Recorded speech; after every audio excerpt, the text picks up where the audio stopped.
안녕하십니까. 요즘 인터넷상에 보면은 연애 후 결혼이 맞다, 속성 결혼이 맞다, 뭐 이런저런 이야기들이 많습니다. 그래서 제 경험을 오늘 순전히 저 개인적인 생각을 한번 말씀드려 보려고 합니다. 예. 연애 후 결혼과 속성 결혼에 대한 심층 고찰해서 제 나름대로의 어떤 생각을 한번 말씀드려 보겠습니다. 저는 1999년 말부터 지금 26년째 베트남 현지에서 국제결혼 현지 에이전시 업무에 종사하고 있습니다. 이제 저도 나이가 있으니까 곧 은퇴를 앞두고 저희 작은 재능 기부의 마음으로 그동안의 경험을 바탕으로 한 개인적인 의견을 전해드리고자 합니다. 저는요, 뭐 특정 연애 결혼 업체를 비방하거나 뭐 속성 결혼 업체를 옹호하는 것이 아니고요. 그저 앞으로 결혼하시고자 하시는 분들의 결정에 조금이라도 도움이 되기를 바라는 마음이고, 오랜 시간 현장에서 느끼고 생각해온 점들을 제 나름대로의 의견을 전해드리고자 할 뿐입니다. 제 말을 듣고 판단은 어디까지나 여러분들의 몫이고요. 저는 제 생각을 솔직하게 말씀드리는 것에 지나지 않습니다. 그리고 또 제 말이 정답이고 제 말만이 맞다고 주장하는 것도 아닙니다. 그냥 저의 개인적인 생각입니다. 자, 그러면은요, 연애 후 결혼과 속성 결혼의 비교. 이쪽은 연애 후 결혼, 이쪽은 속성 결혼. 가운데 이렇게 칸을 갈라놓고 한 번씩 하나하나 한번 짚어보도록 하겠습니다. 그 다음에 저는 편집이 없습니다. 편집이 없으니까 중간에 뭐 기침도 할 수도 있고, 뭐 중간에 말이 실수도 할 수 있습니다. 여러분들 이해하시고 봐주시면 고맙겠습니다. 첫째, 신랑 신부가 같은 모국어를 사용해야 됩니다. 연애를 하려면, 두 사람이 연애를 하려면 신랑 신부가 같은 모국어를 사용해야 됩니다. 너 밥 먹었어? 하는데 아니요 안 먹었어요 하지만 너 먹었구나 할 만큼, 그 말의 뉘앙스까지도 알 만큼 그렇게 두 사람이 서로 같은 모국어를 사용해야만이 진정한 연애가 될 수 있다라고 생각을 합니다. 그럼 속성결혼 역시 마찬가지입니다. 번역기 사용하고 카톡 사용하고 모국어 사용하지 못하고 그 동일한 똑같은 상황입니다. 하지만 여기에서 차이가 있습니다. 어떤 업체의 신랑분이 이야기하기를 신부하고 그 번역기를 통해서 카톡으로 대화를 해보니까 꼭 AI하고 대화하는 것과 똑같더라. 느낌이 꼭 AI하고 대화하는 것 같더라. 그러면 속성결혼은요, 이 대화의 깊이의 차이가 틀립니다. 이게 뭐냐면 정말로 부부잖아요. 맞선을 했고 가족들을 친지들을 모신 자리에서 약혼을 했고 합방을 하고 정말 부부가 되어서 부부가 나누는 대화의 깊이의 차이와 연애하면서 베트남 한국에 떨어져서 연애하면서 번역기를 통해서 대화하는 것과는 엄연한 차이가 있을 수밖에 없습니다. 당연히 차이가 있습니다. 두 번째, 연애 후 결혼을 하려면은요, 항상 가까이 있으면서 언제라도 만날 수 있어야 됩니다. 보고 싶을 때 보고, 만나고 싶을 때 만나고, 같이 커피 먹고, 같이 밥 먹고, 손잡고, 여행도 가고, 데이트도 하고, 이게 연애입니다. 한국, 베트남에 떨어져 있으면서 번역기, 카톡으로 하는 거, 그 연애가 모르겠습니다. 될까요? 속성결혼도 지금 거리에 있지 못하면 동일합니다. 연애 후 결혼이나 속성결혼이나 가까이 있지 못하면 동일합니다. 하지만 속성결혼은요, 앞에서도 말씀드렸다시피 이미 부부로서, 정말 두 사람이 부부로서 출발을 했기 때문에 몸은 한국과 베트남에 떨어져 있을지언정 마음은 함께하는 애틋함이 정말로 큽니다. 연애 후 결혼은 연애하는 사이에서는 이 마음을 따라올 수가 없죠. 도저히. 어떻게 따라오겠습니까? 절대로 따라올 수 없다는 생각이 저희 생각입니다. 그 다음에 연애 후 결혼.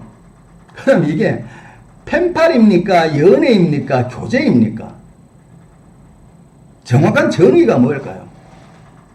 저는 이 연애 후 결혼의 펜팔인지 연애인지 교제인지 정의를 솔직히 머리가 나빠서 그런지 좀 구분하기 어렵습니다.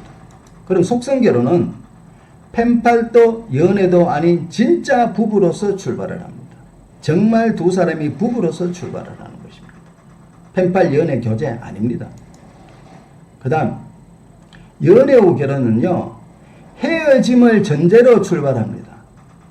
두 사람이 딱 맞선하고 나면 하는 말이, 당신 두 사람은 지금부터 연애를 합니다. 연애를 하다가 어느 한쪽이라도 마음이 안 들거나 두 사람이 맞지 않거나 어느 한쪽이 잘못하면은 그 순간부로 이 연애는 중단이 됩니다. 깨집니다. 해서 진행 중 중단을 전제로, 헤어짐을 전제로 출발을 합니다. 그러니까 진행 중 중단이 돼도 회사에는 어떤 책임을 물을 수도 없고 책임도 없습니다. 왜? 처음부터 헤어짐을 전제로 출발했잖아요. 신부랑 신랑이 예를 들어서 이 연애 중도 그만하겠습니다. 그래? 두 사람 안 맞아? 그럼 새로 맞선하자. 끝입니다. 회사에는 어떤 책임도 없습니다. 그럼 속성결혼은요, 앞에서도 말씀드렸다시피 진정한 부부로서 가족과 친척과 지인들을 모시고 약혼식을 하고 합방을 하고 진정한 부부로서 맹세하고 출발을 했습니다. 만약에 중간에 파혼하면 회사에서는 조금 머리가 아픕니다.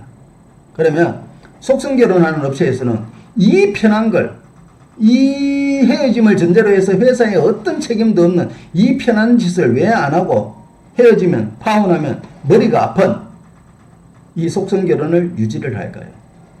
그것도 한번 깊이 생각해 볼 필요가 있다고 생각을 합니다. 그 다음, 신부의 생각과 태도와 주변 환경이 월등하게 틀립니다. 지금 신랑하고 연애하는 기간에 주변에 친구나 친척이나 누구나 아마 모를 가능성이 크다고 저는 생각을 합니다. 지금 이 여성이 결혼을 전제로 한국 남성과 교제를 하고 있다, 이 사실을 주변에서 모르고 있을 가능성이 저는 더 크다고 생각을 합니다. 물론 알고 있는 신부들도 꽤나 많겠죠. 하지만 제 생각은 모를 가능성이 더 크지 않겠나 하는 것이 제 생각이고요. 그럼 속성결혼에서는요, 신부의 생각과 태도와 주변 환경을 보면 약혼할 때 가족 다 오잖아요. 친척 오잖아요. 이웃 사람들도 어떤 데는 오잖아요. 그 다음에 친구나 주변에 지인들이 오잖아요. 그러면 친척, 이웃, 친구, 지인 모두가 알게 되고요. 속성결혼 업체에서는 이 신부가 약혼식 후에 신랑의 사진이나 결혼 사진을 신부의 SNS에 올리느냐 안 올리느냐, 그것까지도 유심하게 관찰을 합니다. 만약에 신부가 자기의 SNS에 결혼식 사진이나 신랑 사진을 올리게 되면은 모든 사람이 다 이 사람 한국 남자하고 결혼했네, 알 것 아닙니까? 그죠? 그러면 그걸 모르는 것과 그걸 아는 것과의 신부의 생각과 태도는 많이 차이가 날 것이다. 그 다음에 연애이기에 두 사람 사이에 금전이 개입되면 안 됩니다. 제 생각입니다. 연애인데 왜 중간에 금전이 개입됩니까? 그러면 속성결혼은 여기도 말씀드렸지만 진정한 부부로서 출발을 했고 내 아내잖아요. 내 아내이기 때문에 금전 지원은 당연한 거고 무방한 겁니다. 그러면 연애 후 결혼해서요, 한쪽은 일방적으로 지원하는 입장이고 한쪽은 일방적으로 지원받는 입장이잖아요.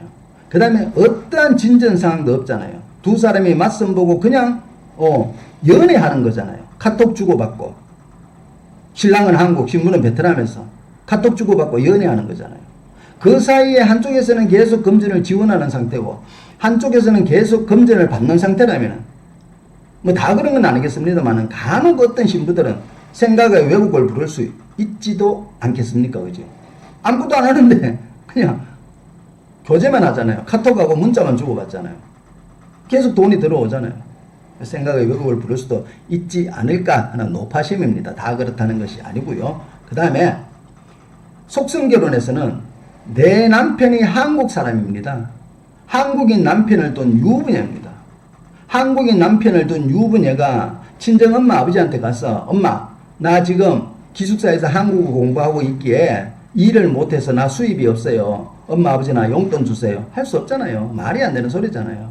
그러니까 한국인 남편이 한국어 공부하고 기숙사에 있을 때, 아니면 왔다 갔다 시골에 서류하러 왔다 갔다 차비할 때, 뭐 친구들끼리 커피 한잔 마실 때, 음료수 한잔 마실 때 필요한 돈, 용돈, 이거를 남편이 지원하는 것은 무방하고 당연하다. 저는 그렇게 생각을 합니다. 그 다음에 부부간 사랑의 강도를 미리 알기 어렵습니다.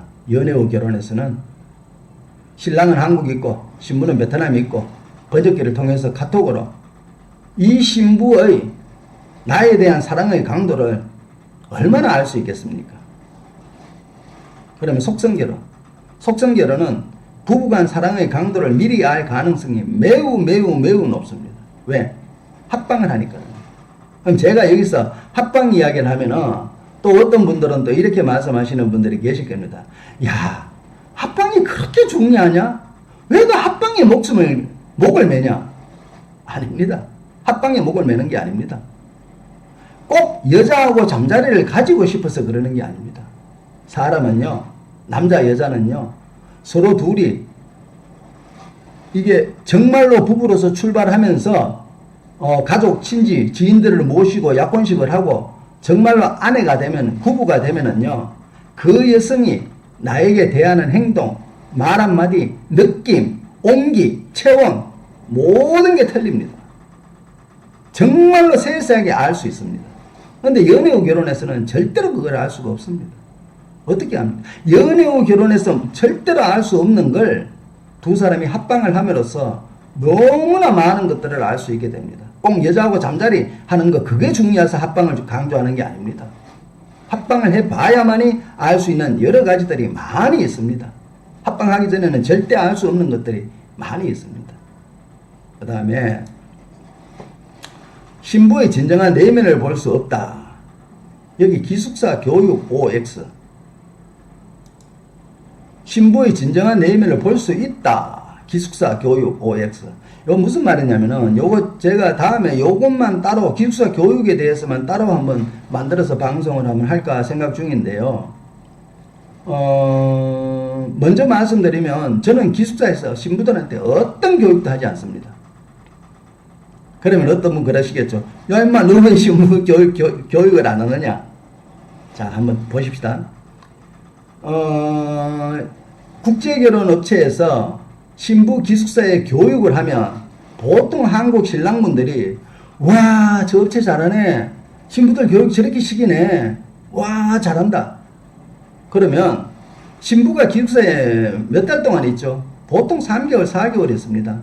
그러면 한 달에 한 번 교육을 한다고 하더라도 교육은 3회 내지 4회 교육을 하게 됩니다. 그러면 교육을 3번, 4번 교육을 해가지고 그 사람을 바꿀 수 있고 그 사람을 고칠 수 있다면요. 전 세계 교도소가 왜 필요합니까? 교육하면 바뀌고 교육하면 고치는데. 사람 그렇게 쉽게 안 바뀝니다. 그거는, 그 교육하는 거는 사람을 바꾸고 고치려고 하는 게 아니고 한국 나갈 때까지 억압하고 눌러놓는 겁니다. 그 다음에 어떤 업체에서는 한 달에 한 번씩 신부들 SNS 검사합니다. 아니 신부들이 바보입니까? 한 달에 이 기숙사에서는 한 달에 한 번씩 내 SNS를 회사에서 검사한다는 걸 번연하게 알고 있는데 거기에 어떤 증거를 남기는 그런 멍청한 신부들이 어디에 있겠습니까? 하지만 신랑들은 SNS 검사합니다 하면 와, 이 회사 진짜 철저하게 하네. 정말 잘하네. 이 회사 정말로 신부들 교육 이렇게 하는구나. 천만의 말입니다. 그러면 저는 왜 신부들 기숙사에서 어떤 교육도 하지 않을까요? 어떤 SNS 검사도 하지 않을까요? 자, 두 사람이 펜팔이 아닌 진짜 부부로 출발했죠. 가족과 친지와 지인을 모시고 약혼식을 하고 두 사람이 합방을 하고 정말로 부부가 되었죠. 그 상태에서 아무런 교육도 하지 않고 기숙사에 가만히 놔두면은요, 정말로 그 신부의 본 모습이 수면 위로 올라오게 됩니다. 이 연애 후 결혼 회사에서 신부 교육을 하잖아요. 그러면 이 신부들도 바보가 아닌 다음에 나옵니다. 여보, 나 용돈이 떨어졌어요. 여보, 나 아이폰 사고 싶어요. 여보, 나 뭐 하고 싶어요 하면 그 순간 바로 망치를 맞는다는 걸 알기 때문에 절대로 그런 거 하지 않습니다. 그래서 어떤 교육도 하지 않으면 신부의 내면이, 신부의 모습이, 신부의 결혼에 대한 진정성이 그대로 수면 위에 올라와서 다 볼 수 있게 됩니다. 교육한다고 바뀌어지는 게 아닙니다. 말이 너무 길었네요. 그 다음에 두 사람 사이에 관리자가 있어서는 안 됩니다. 이 신부들은요, 연애 후 결혼에서는 신부들이 회사를 굉장히 무서워합니다. 자, 보십시오. 처음에 출발할 때 두 사람이 헤어짐을 전제로 출발했잖아요. 아직 부부가 아니잖아요. 그러면 회사의 입김이, 회사의 결정이 결정적 역할을 할 거라는 건 신부들이 너무도 자명하게 아는 사실입니다. 그렇기 때문에 신부들은 이 회사를 매우 무서워합니다. 회사에 관리자가 있어서는 안 됩니다. 이 중간에 회사에 관리자가 있는데 어떻게 진정한 연애가 되겠습니까? 그 다음에 속성결혼은요, 두 사람 사이에 회사는 있지만 신부는 회사보다 남편을 훨씬 더 신뢰를 합니다. 연애 후 결혼에서는 신부는 회사를 믿을 수가 없죠. 신랑을 믿을 수가 없죠. 그러니까 회사가 무섭죠. 중간에 관리자가 있죠. 그런데 속성결혼에서는요, 이미 두 사람이 결혼을 했고 합방을 했고 진정한 부부가 되었기에 신부는 회사 너는 돈 받고 진행해 주는 거잖아. 네가 왜? 자기 남편을 훨씬 더 신뢰합니다. 그래서 어떤 때 어떤 신랑분이 정말로 번역기로 말하기는 힘들고 뭐 그래서 우리한테 부탁하는 경우가 있습니다. 이런 사항들을 이러이러한 일을 우리 신부에게 좀 따끔하게 좀 이야기를 해주세요. 그래서 우리가 신부한테 이야기를 하면요, 속된 말로 머리에 먹물이 좀 든 신부나 자기 나름대로 좀 똑똑하다고 생각하는 신부는 우리한테 사장님 이거 우리 부부간의 일이에요. 이렇게 말하는 신부가 있습니다. 어찌 보면 그 말이 정답입니다. 우리 부부간의 일이에요. 어찌 보면. 그만큼 이 신부는 회사의 눈치 보다가 남편을 더 신뢰합니다. 그러니까 정말로 이 신부의 기숙사에서 어떤 교육도 하지 않고 가만히 놔두면 이 신부의 내면이 정말 수면 위에 그대로 올라옵니다. 이 신부의 내면 진정성 어떤 걸 정말 그대로 볼 수가 있는 겁니다. 절대로 연애 후 결혼에서는 중간에 관리자가 있기 때문에 이게 될 수가 없는 일이죠. 그죠? 그 다음에 폭탄은 신부 한국 입국 후에 터진다. 옛날에 왜 우리 두더지 게임 있잖아. 그죠? 머리 들면 망치로 때리는 두더지 게임이요. 이게 폭탄은 신부 한국 입국 후에 터진다. 이게 무슨 말이냐면요, 두 사람 사이에 관리자가 있잖아요. 기숙사에서 교육을 하잖아요. 그럼 이 신부들은 어떠한 잘못도 하지 않습니다. 절대 신랑한테 용돈 더 줄라, 휴대폰 아이폰으로 바꿔줄라, 여보 뭐 해요. 절대로 회사에 책 잡힐 짓, 회사에서 잘릴 짓 하지 않습니다. 이 신부들도 바보가 아닌 다음에. 그러면 이 폭탄은 이 신부의 진정한 내면을 볼 수가 없습니다. 절대로 못 봅니다. 그러면 이 폭탄은 한국의 신부가 입국했을 때 폭탄이 터지게 됩니다. 그럴 가능성이 높다는 겁니다. 뭐 100% 그렇다는 건 아니고요. 제 생각에. 그 다음에 속성결혼은요, 한국 입국 전 신부의 결혼에 대한 진정성을 확인이 가능합니다. 진정성 확인이 얼마든지 가능합니다. 그 다음에 연애 후 결혼했어요. 처음에 맞선하고 두 사람이 선택되고 나면은 몇 달 동안 뭐 일정 기간 동안 연애의 기간을 가지잖아요. 가지고 그 다음에 한국어 교육하고 서류 진행하고 해가지고 시골의 전통 결혼식 결혼증명서 사인할 때 시골에 내려가서 전통 결혼증명서 사인하고 전통 결혼식하고 합방을 하잖아요. 보통 속성 연애 후 결혼에서는 그렇게 진행하잖아요, 그죠?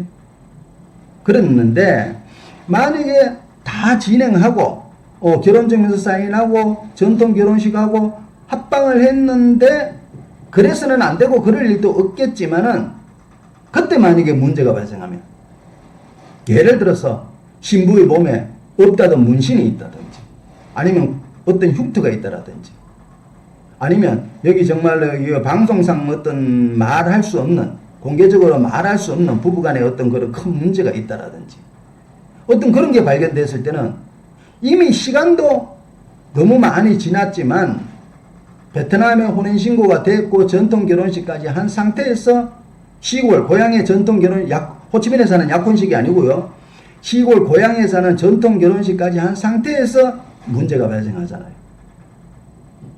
그러면 속성결혼은요, 약혼식 몇 달 후 혼인신고, 절차는 똑같거든요. 속성결혼이나 연애결혼이나 처음에 만나가지고 뭐하고 몇 달 후에 시골에 가서 결혼증명서 사인하고 전통결혼식하고 하는 절차는 똑같습니다. 그런데 속성결혼은 이미 호치민에서 약혼식을 하고 친척과 가족과 지인들을 모시고 약혼식을 하고 부부로서 맹세를 하고 합방을 했잖아요. 그 다음에 두 사람이 정말 검증의 시간을 가졌잖아요. 가지고 난 다음에 최종적으로 시골에 가서 결혼증명서 사인하고 전통결혼식하고 신부 비자 신청하는 거잖아요. 이 차이가 저는 정말로 크다고 생각합니다. 연애 후 결혼에서는 맨 마지막 단계에 가서 정말 검증을 하게 되는 거고요. 앞에서 뭐 연애하고 카톡 주고받고 번역기, 이거는 저는 연애가 아니고 신부를 알아볼 수 없다고 생각합니다. 근데 속성결혼에서는 앞에 이미 부부로서 출발해서 모든 걸 다 검증을 했잖아요. 검증을 하고 마지막에 결혼증명서 사인하고 시골에 전통결혼식하고 신부 비자 신청하잖아요. 저는 이 차이가 엄청난 차이라고 저는 생각을 합니다. 그 다음에 보통 속성결혼을 하면은 무조건 신부를 한국으로 데리고 가야 된다는 걸로 생각을 하시는데 아닙니다. 절대로 아닙니다. 약혼식 후, 약혼식 결혼식 후 한국 입국 시간 6개월은 서로 확인하는 시간입니다. 보통 6개월 정도 걸리잖아요. 그죠? 처음에 베트남 오셔가지고 맞선하고 신부가 한국 입국하기까지 한 6개월 정도, 보통 6개월 정도가 소요되거든요. 이 시간은 나는 신랑들한테 항상 말합니다. 우리 결혼은 사랑해서 하는 결혼이 아니다. 지금 사랑 하나도 없다. 당신 이 여자를 위하여 대신 죽어줄 만큼 사랑하냐? 이 여자도 그렇지 않다. 그럼 사랑이 없는데 왜 결혼하느냐? 앞으로 죽을 때까지 두 사람이 서로 사랑해 보려고 결혼하는 거다. 그 다음에 지금 두 사람이 결혼을 했지만 우리 결혼은 만들어진 결혼이 아니고 앞으로 6개월 동안 만들어가는 결혼이다. 만들어진 결혼이 아니다. 6개월 동안 만들어가는 결혼이다. 그래서 약혼하고 결혼했다고 해서 반드시 신부가 한국에 입국해야 된다. 아닙니다. 앞에서도 말씀드렸죠. 특별한 하자가 없으면 파혼을 하더라도 신랑의 100% 잘못이 없으면 파혼을 하더라도 위자료를 주지 않는 걸 원칙으로 한다라고 말씀드렸습니다. 그래서 정말 그 신부의 속, 그 다음 사람 됨됨이, 사랑의 강도 이런 걸 알아보려면은 속성결혼이 저는 맞다라고 하는 것이 저의 개인적인 생각입니다. 그 다음에 그럼 우리가 또 금전적인 문제를 생각 안 해볼 수가 없잖아, 그죠? 속성결혼, 연애결혼, 뭐 장단점을 또 알아봤다면 금전적인 문제도 생각을 해봐야 되잖아요. 그러면 여기 역시 여기는 연애결혼, 여기는 속성결혼, 가운데 칸을 딱 자르고요. 결혼 비용은요, 회사에 지불하는 비용은 거의 아마 뭐 대동소이할 겁니다. 뭐 회사에 따라서 조금 더 비싼데 조금 더 싼 데는 있을지언정 아마 대동소이하다고 저는 생각을 합니다. 그 다음에 신랑의 베트남 입국 횟수가 꽤 많다. 연애 후 결혼에서는 신랑분이 한 번 베트남 왔다 가는데 최소 한 100만 원은 소요되지 않을까요? 항공비하고 호텔비, 그 다음에 신랑 신부 두 사람이 맛있는 거 먹고 뭐하고 하면은 한 100만 원 정도는 소요되지 않을까 하는 것이 제 생각입니다. 그러면 속성결혼에서는 신랑의 베트남 횟수가 그리 많지 않습니다. 연애 후 결혼에 비하면 월등히 적습니다. 저는 호치민에서 에이전시를 하다 보니까 이 회사, 저 회사, 연애 후 결혼회사, 속성결혼회사 여러 회사들을 접하는 기회가 많습니다. 그래서 가만히 살펴보면은요, 연애 후 결혼 회사의 신랑들이 월등히 베트남에 들어오는 횟수가 많습니다. 속성결혼 회사에서도 뭐 신랑이 경제적 여건이나 시간적 여건이 되시는 분들은 많이 오시는 분들이 간혹가다 있지만 그래도 그렇게 많지는 않습니다. 어쨌든 연애 후 결혼으로 베트남 신랑이 베트남 들어오는 횟수가 많다. 그 이유가요, 연애 후 결혼은 두 사람이 자주 만나야 되잖아요. 사랑을 쌓아야 되잖아요. 만들어야 되잖아요. 알아봐야 되잖아요. 그러니까 자주 올 수밖에 없습니다. 그러면 결론적으로는 전체 결혼 비용이 증가할 수밖에 없다. 어쨌든 신랑의 입장에서 회사에 주는 돈은 거기가 동일하지만 어쨌든 신랑이 처음 시작해서 신부가 내 집 한국에 들어올 때까지 전체 비용은 어쨌든 증가할 수밖에 없다. 그러면 속성결혼은요, 이미 완전한 부부로서 출발을 약속했습니다. 앞에서도 말씀드렸다시피 이미 완전한 부부로서 출발을 했고 서로 정말 합방을 하고 친지 가족들을 모신 가운데 약혼식도 하고 정말로 완전한 부부로 지인이다 옆에 뭐 친구다 누구다 다 내가 결혼했는 걸 알고 이미 완전한 부부로서 출발을 했기 때문에 그렇게 뭐 사랑을 만들고 사랑을 만들지 말라는 말은 아니고요. 연애 후 결혼과 같이 그렇게 하지는 않아도 된다. 그래서 베트남 오는 횟수가 월등히 적다 이 말입니다. 그 다음에 만약에 연애 후 결혼해서 진행하다가 중간에 깨어졌을 때 재진행 비용, 다시 맞선할 때 재진행 비용, 이건 업체마다 다 다르죠. 전부 동일할 수가 없고 업체마다 다 다릅니다. 그러면 속성결혼도 역시 마찬가지입니다. 약혼하고 어쩌다 보니까 파혼이 됐다. 누구의 잘못이든 어쨌든 그걸 떠났어. 파혼이 됐다. 그러면 다시 또 진행을 하셔야 되겠죠. 그때 재진행 비용이 들어갑니다. 근데 그것도 역시 업체마다 다 다릅니다. 어떤 업체는 비싸고 어떤 업체는 싸고 업체마다 비용이 다 다른데 이 재진행 비용이 속성결혼에는 반드시 있습니다. 많고 적고의 차이가 있을 뿐 회사에 따라서 많고 적고의 차이는 있을지언정 재진행 비용은 반드시 있고 재진행 비용 없는 데는 저는 아직 보지를 못했습니다. 제가 못 봤는지 모르겠습니다만 저는 못 봤습니다. 그 다음에 만약에 연애 후 결혼해서 또 재진행할 때 재진행 비용 없이 정말로 해준다면은 저는 박수가 아니고 물개 박수를 보내드립니다.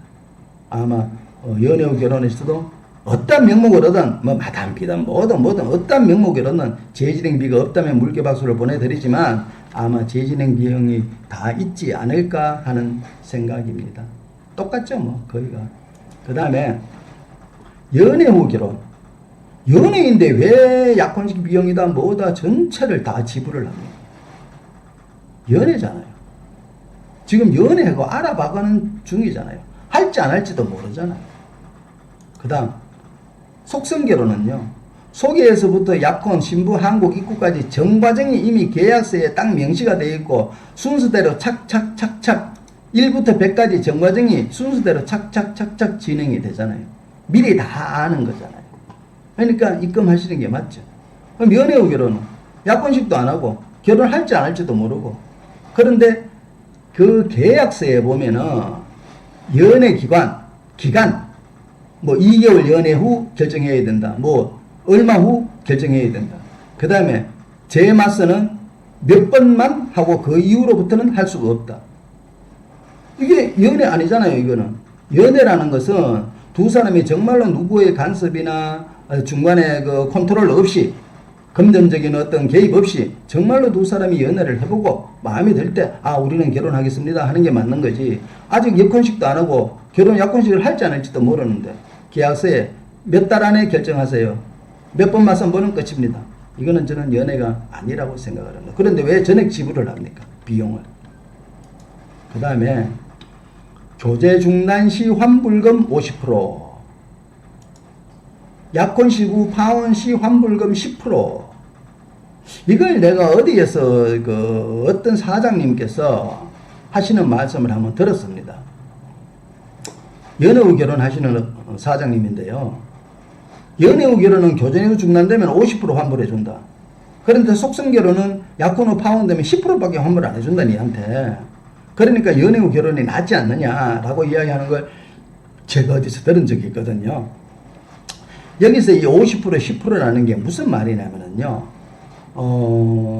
공정거래위원회에서 발표한 국제결혼중개 표준약관 제12조 중도해지 및 환급금이라는 란이 있습니다. 거기 보면은 사항에 맞선 후 고객이 계약을 해지하면 전체 총 금액의 50%를 환불해주고, 속성결혼 5항에 보면은 약혼식 후 파혼 시 고객이 해지를 요구하면은 90%를 공제하고 10%를 고객에게 돌려준다라는 그 항목이 있습니다. 4항, 5항이 있습니다. 그걸 가지고 말씀하시는 거거든요. 근데 그거는 말이 안 되는 소리인 게요. 자, 만약에 연애 후 결혼해서 어떤 신랑분이 저는 베트남하고 안 맞는 것 같습니다. 국제 결혼을 생각했는데 제가 생각을 잘못한 것 같습니다. 여기에서 중단하겠습니다. 했을 때 업체에서 오케이 알겠습니다. 그러면 그 의견을 존중하겠습니다 하고 정확히 50%딱 환불해주는 업체가 있다면 저는 박수를 보내겠습니다. 그 다음에 또 한 가지 여기서 중요한 게 연애 후 결혼으로 베트남에 오셨던 속성 결혼으로 베트남에 오셨던 이분들은 이미 결혼을 목적으로 시작한 일이기에 중간에 연애하다가 교제하다가 깨졌다고 해도 다시 또 맞선을 하십니다. 계속 진행하십니다. 속성결혼 역시 마찬가지. 파혼이 됐다고 하더라도 다음에 또 새로 진행하십니다. 다른 신보고 새로 맞선 보고. 그래서 어차피 결혼을 목적으로 시작한 일이기에 중도에 포기하는 일이 거의 없는데 여기에서 50% 10%를 따질 이유가 뭐가 있습니까? 이거는 저는 어찌고 보면 신랑을 기망하는 행위라고 밖에 볼 수 없습니다. 제 개인적인 생각으로요. 그래서 이거 50% 10%는 중요한 것이 아니다. 그 다음 진행 중단 시 위자료 지급 없다. 당연히 없죠. 연애 후 결혼에서는. 진행 중 중단 시 위자료 지급 없습니다. 헤어짐이 전제로 출발했는데 위자료가 왜 필요합니까? 필요 없습니다. 그 다음에 속성결혼. 속성결혼도 중단, 다른 업체는 모르겠습니다. 저 같은 경우에는 진행 중 중단 시 위자료 지급 없음이 원칙입니다. 진행하다가 파혼이 돼도 위자료 없이 파혼되는 걸 원칙으로 합니다. 하지만 연애 후 결혼에서도 정말로 예외적 상황이 있을 수 있다. 정말 신랑의 100% 귀책 사유. 이건 누가 보더라도 정말 신랑 네가 좀 나쁜 의다 라고 했을 때는 얼마가 됐든 그걸 여기서 금액을 정할 수는 없죠. 만 원이 됐든 10만 원이 됐든 뭐 50만 원이 됐든 얼마가 됐든 정말로 미안합니다. 죄송합니다 하고 위자료라고 하기는 못하지만 어쨌든 얼마간의 위로금을 줄 수도 있지 않겠냐는 생각이 들고요. 만약에 그런 위로금이나 위자료를 줘야 된다면 회사를 통해서 주는 것이 아니고 신랑이 직접 신부 계좌로 송금하는 게 맞습니다. 회사를 주고 회사가 신부한테 주는 게 아니고요. 요즘은 신랑들이 용돈을 전부 신부 계좌로 직접 보내잖아요. 그 계좌로 신랑이 직접 얼마가 됐든 보내주시면 됩니다. 그러면 속성결혼. 속성결혼도 똑같습니다. 속성결혼에서도 예외적인 상황이 있을 수 있습니다. 진행 중 중단 시 위자료 없음이 원칙이지만 여기 연애 후 결혼에서도 말씀드렸다시피 정말로 신랑이 이거는 누가 봐도 네가 나쁜 놈이다 했을 때 위로금 얼마나 줄 수가 있죠. 그죠? 아무 이유 없이 파혼을 한다든가 정말 신부가 왜 파혼을 해요? 신부가 뭘 잘못했어요? 아니 신부한테는 어떤 잘못이 없어요. 그리고 파혼을 한다든가 정말로 어떤 나쁜 짓을 했다라든가 이럴 때는 얼마간의 위자료, 위로금 주는 게 맞죠. 그죠? 그럴 때는 역시 회사를 통해 주는 게 아니고 신랑이 직접 신부에게 신부 계좌로 직접 금전을 보낸다 말씀이고요. 그 다음에 아무래도 연애 후 결혼 행사 진행 원가가 적게 들어가겠죠. 약혼식을 안 하니까. 속성 결혼은 아무래도 원가가 조금 더 들어갈 겁니다. 정확히 얼마가 더 들어가고 덜 들어가는지는 모르겠습니다만은 어쨌든 더 들어가는 것은 사실인 것 같습니다. 그 다음에 연애 후 결혼의 불합리성. 제 나름대로의 생각입니다. 연애 후 결혼의 불합리성. 연애 후 결혼 방식이라는 표현은 사실상 상품을 포장하기 위한 문구에 가깝다는 것이 저의 개인적인 생각입니다. 진짜 연애 후 결혼이라면 당연히 아래와 같이 진행되어야 됩니다. 제가 한번 설명 들어볼게요. 제 말이 맞나 안 맞나 한번 보십시다. 소개 후 일정 소개비만 지불하고 끝이 나야 됩니다. 정말로 연애 후 결혼이라면 소개 후 일정 소개비만 지불하고 두 사람이 누구의 개입도 누구의 간섭도 없이 두 사람이 연애만 해봐야 됩니다. 두 사람 사이에 누구의 개입, 회사죠, 그죠? 누구의 개입 없이 시간의 정함도 없이 계약서에 뭐 2개월, 3개월 안에 결정을 해야 되니 한 달 안에 결정을 해야 되니 이런 것도 없이 그 다음에 일방적으로 금전을 지원하고 일방적으로 금전을 받는 그런 관계가 아닌 대등한 관계에서 자연스럽게 서로의 마음을 확인할 수 있어야 정말 연애가 되는 겁니다. 두 사람 사이에 회사가 개입을 하고 기간의 정함이 있고 금전의 일방적 지원과 일방적 받는 이런 상태에서 저는 진정한 연애가 되기 힘들다고 생각하는 것이 저의 생각입니다. 그 다음 서로 마음이 맞고 결혼을 결정하면 그때 행사 비용 발생 및 지불하는 것이 맞습니다. 일단 소개하고 소개비만 받고 어떤 누구의 개입이나 뭐 없이 두 사람이 정말 연애를 해보고 그래도 우리 두 사람이 정말 결혼하겠습니다. 그러면 그때 회사에 우리 결혼할게요 하면 그때 비용이 발생하고 비용을 지불하는 게 정말로 진정한 연애가 아닌가 하는 생각이 됩니다. 근데 만약에 이렇게 했다고 가정을 했을 때 소개해주고 소개비만 받고 두 사람이 연애하도록 놔뒀다고 가정을 했을 때 아마 두 사람 신랑 신부가 정말로 마음에 맞아서 결혼한다고 할 때 이 신랑 신부가 이 회사에 찾아와서 우리 결혼하겠습니다 하는 사람은 아마 별로 없을 겁니다. 전부 자기들끼리 진행하고 자기들끼리 서류하고 개인적으로 다 하려고 할 겁니다. 그래서 이 회사에서는 이렇게 할 수가 없는 겁니다. 그 다음에 마음이 맞지 않으면 사귀어보고 마음이 맞지 않으면 그냥 헤어지고 그 다음에 다음에 다시 일정 금액의 소개비를 지불하고 다시 소개를 받고 똑같은 걸 반복하는 겁니다. 재진행 시 다시 소개비만 지불하는 겁니다. 이게 정말로 제가 생각하는 진정한 연애다. 그 다음에 한국어 교육 및 기숙사 입소도 두 사람이 교제해보고 스스로 결정해야 됩니다. 정말로 여기서 말하는 연애 후 결혼 방식이라면 우리 두 사람이 결혼을 할지 안 할지 약혼을 할지 안 할지 계속 진행이 될지 안 될지 여기서 끝날지 모르는 상황이잖아요. 그 모르는 상황에서 왜 미리 한국어 교육을 하고 기숙사 입소해가지고 그 비용을 다 회사에 지불을 하고 그렇게 합니까? 그러다 만약에 아니면 그냥 끝나는 거잖아요.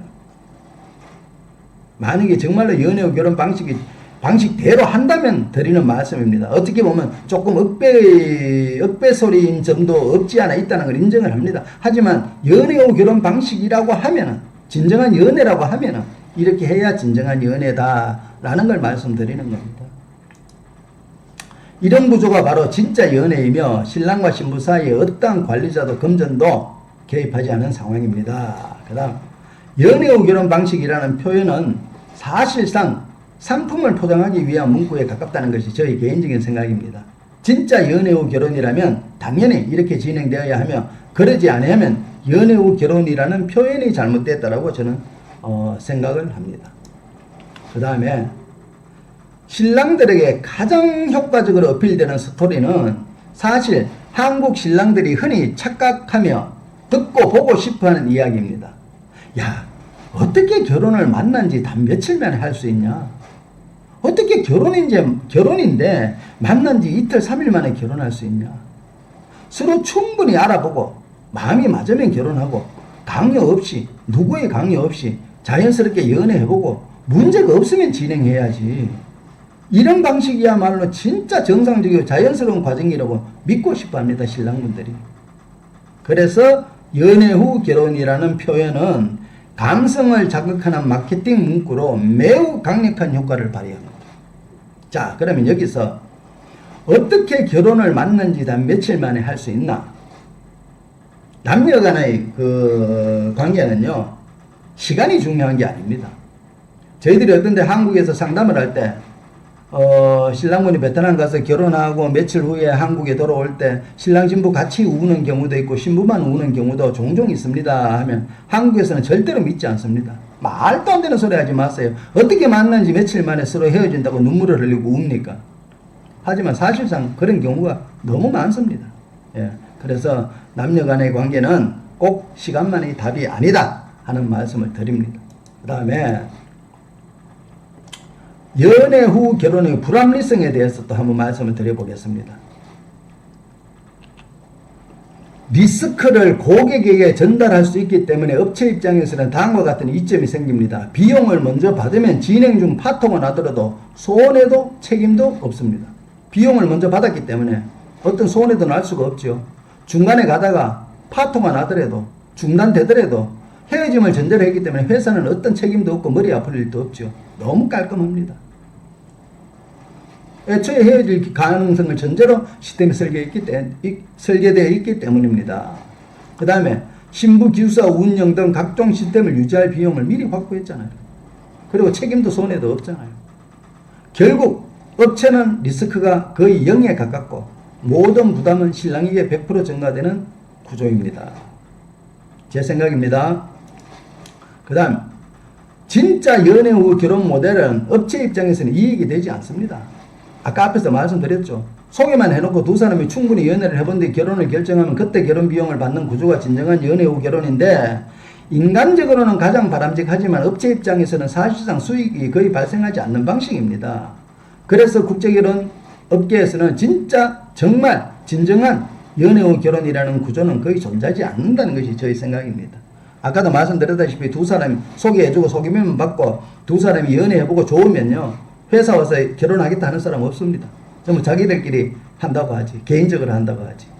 그래서 국제결혼 업체에서는 진짜 연애 후 결혼이라는 구조가 거의 존재할 수가 없다 하는 것이 저희 생각입니다. 그 다음에 연애 후 결혼이라고 말하면서도 신랑에게 대부분 비용을 부담시키는 구조는 애초에 논리적 모순입니다. 연애는 대등한 관계에서 연애를 해야 됩니다. 연애 관계가 제대로 형성되지 않아도 신랑은 이미 대부분의 비용을 지불한 상태고, 신부는 업체 시스템 안에 머물며 연애의 자유가 제한됩니다. 앞에서 말씀드렸죠. 기숙사에서 교육하고 업체가 중간에 컨트롤하고 하기 때문에 진정한 연애의 자유가 제한됩니다. 연애의 자유가 있을 수가 없습니다. 결국 이는 자연스러운 연애가 아니라 단계별로 진행되는 상품화된 결혼 프로그램에 더 가깝다는 것이 저희 생각입니다. 연애 후 결혼의 불합리성 3-3에 대해 한번 말씀드리겠습니다. 왜 이런 구조에서 신랑과 신부 모두에게 정상적인 연애가 형성되기 어려울까? 그것은요, 첫 번째, 신랑은 이미 큰 비용을 지출했다는 부담감 때문에 감정이 왜곡되기 쉽고 억지로 그 상황에 맞추려는 경향이 생깁니다. 심리적으로. 왜? 끝나면 또 돈이 들어가고 뭐고 억지로 거기에 맞추려는 경향이 생기고요. 신부는 자유로운 선택이 아니라 업체의 정해진 프로세스 안에서 움직이며 필요한 지원, 금전적 지원을 받는 입장이기 때문에 판단이 제한될 수밖에 없다. 이런 환경에서는 두 사람이 자연스럽게 감정을 쌓아가는 대등한 연애가, 내가 전체 말씀드리는 것 중에 한마디로 요약을 하라면 이겁니다. 대등한 연애 관계. 연애는 대등한 관계에서 해야 정말 진정한 연애가 된다. 대등한 연애 관계를 만들기 어렵습니다. 결국 관계 형성보다 진행을 유지하는 것이 우선시되는 구조가 되어버립니다. 이런 점들을 고려하면 이는 사실상 연애 후 결혼이 아니라 약혼 결혼식만 생략된 속성결혼 프로젝트에 더 가깝습니다. 속성결혼 프로젝트하고 틀린 게 하나도 없잖아요. 단 약혼식, 합방만 없지 똑같은 상황이지 않습니까? 저는 그렇게 생각합니다. 그 다음에 그리고 솔직히 말하면 이건 국제결혼 업계에서 가장 큰 착취이자 마케팅 용어에 가깝다고 앞에서 말씀드렸죠. 고객이 듣고 싶은 말, 보고 싶은 것을 제공하여 고객의 감성을 자극하여 마케팅에 활용한다고 생각합니다. 온전히 저희 생각이고 저희 판단입니다. 물론 진정으로 연애 후 결혼 방식이 고객의 입장에서도 더 좋다고 생각하시고 진행하는 업체도 분명히 존재할 것입니다. 저는 진정 그런 업체가 있다면 저는 뜨거운 응원의 박수를 보내드립니다. 그리고 이제 마치며 저희 경험이 국제결혼을 준비하시는 모든 분들의 결정에 작은 도움이 되기를 바랍니다. 속성결혼에도 분명히 어려움과 한계가 존재합니다. 그러나 위험과 문제점이 있더라도 현실 속에서 쉽게 배제할 수 없는 선택지 중 하나입니다. 따라서 단점만을 지적하기보다는 더 나은 대안을 고민하는 것이 필요하며, 만약 뚜렷한 대안이 없다면 현재 여러 방법 중에서 가장 현명한 선택을 하는 것이 무엇보다 중요합니다. 이 글이 여러분들의 올바른 판단에 조금이나마 도움이 되었기를 바라며, 이것은 정말 오로지 저희 개인적인 생각임을 다시 한 번 더 밝힙니다. 저희 말에 동의하시면 속성결혼 하시고요. 동의하지 않으시면 연애 후 결혼하시면 됩니다. 저희 생각이 맞다 틀렸다를 논쟁하고 싶지는 않습니다. 끝까지 읽어주셔서 감사합니다. 어쩌든 좋은 신부 만나서 어떤 방법을 선택하든 좋은 신부 만나서 행복한 결혼 하시기 바라겠습니다. 고맙습니다.